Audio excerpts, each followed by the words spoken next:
Good morning, dear friends. I am Dr. Vinod Pankaj Mishra, and you are welcome in my YouTube channel Pankaj Institute of English. So, dear friends, I am here with new advanced structure in our daily life. We use different kinds of sentence. So, today I am going to explain you use of for fear, use of for fear of मतलब की डर से, की वजह से, for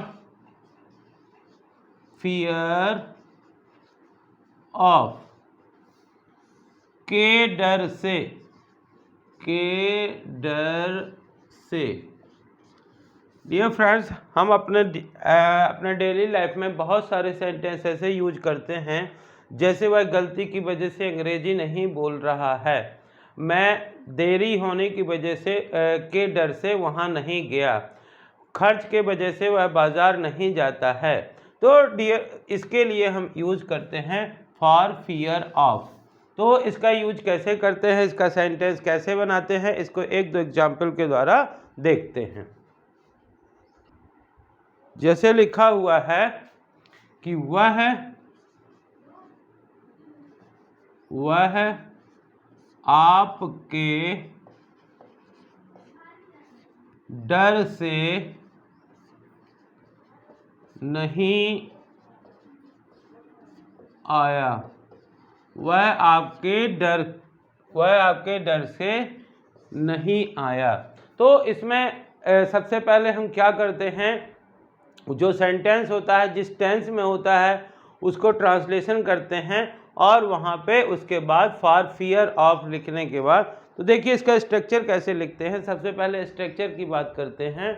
तो जो इसका स्ट्रक्चर होता है, स्ट्रक्चर, यहाँ पे जो सेंटेंस होगा उसको, सेंटेंस को लिख देंगे, सेंटेंस जिस टेंस में होगा सेंटेंस, और यहाँ पे बाद में लगा देंगे for fear of, for fear of. जैसे लिखा है वह आपके डर से नहीं आया, तो पहले वह नहीं आया, ये पास्ट इंडेफिनिट टेंस का सेंटेंस है, जिसमें आया, गया, लिया, दिया, यानी कि सब्जेक्ट प्लस वर्ब का सेकंड फॉर्म प्लस ऑब्जेक्ट रखते हैं।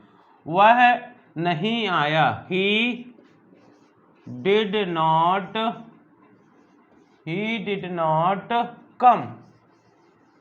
come for fear of, और फॉर फियर ऑफ लगने के बाद यहाँ पे जो प्रोनाउन होगा वो for fear of you, noun pronoun कुछ भी हो सकता है।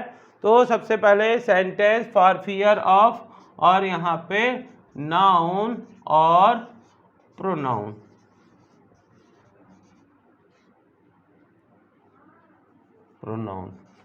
तो ये सिंपल सा स्ट्रक्चर है इसका। सबसे पहले सेंटेंस रखेंगे जिस टेंस में होगा, फिर फॉर फियर ऑफ, फिर नाउन और प्रोनाउन रखेंगे।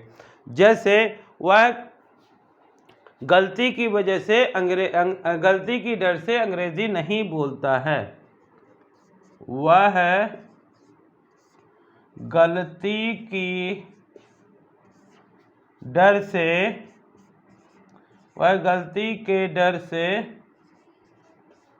अंग्रेजी नहीं बोलता है,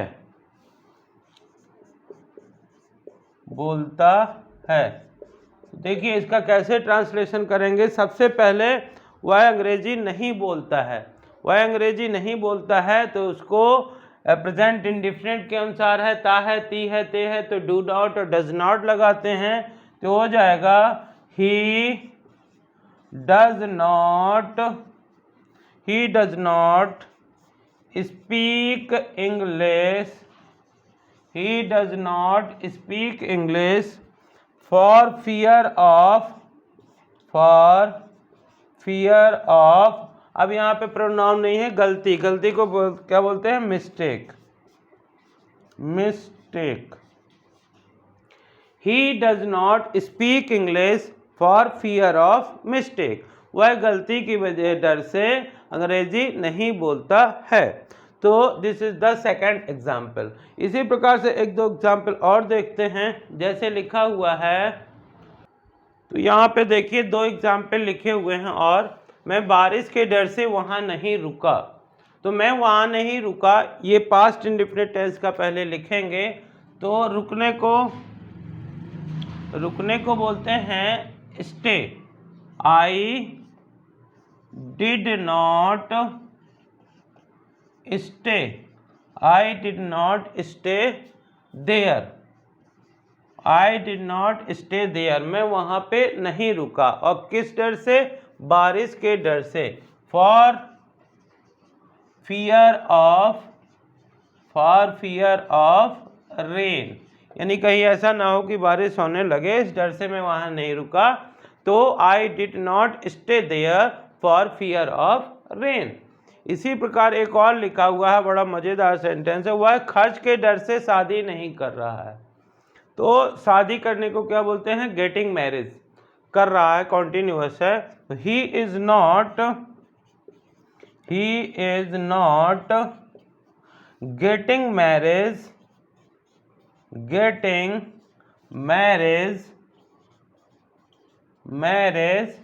और किस वजह से? खर्चा के डर से। For fear of expense expenditure. ये he is not getting marriage for fear of expenditure, खर्च के वजह से वह शादी नहीं कर रहा है। तो डियर फ्रेंड, इस प्रकार से ये इसका स्ट्रक्चर होगा। सबसे पहले सेंटेंस लिखते हैं, फिर फॉर फियर ऑफ लिखने के बाद नाउन या प्रोनाउन लगा देते हैं। तो डियर, यदि आपको ये स्ट्रक्चर समझ में आया हो तो इसे ज़्यादा से ज़्यादा लाइक करिए, शेयर करिए, और यदि आप चैनल के लिए नए हैं तो प्लीज़ इसे सब्सक्राइब कीजिए, बेल आइकॉन को प्रेस करिए, ताकि इस प्रकार के वीडियो जब भी अपलोड हों तो आपके पास तक इनका नोटिफिकेशन पहुंच सके। Thank you, have a great day.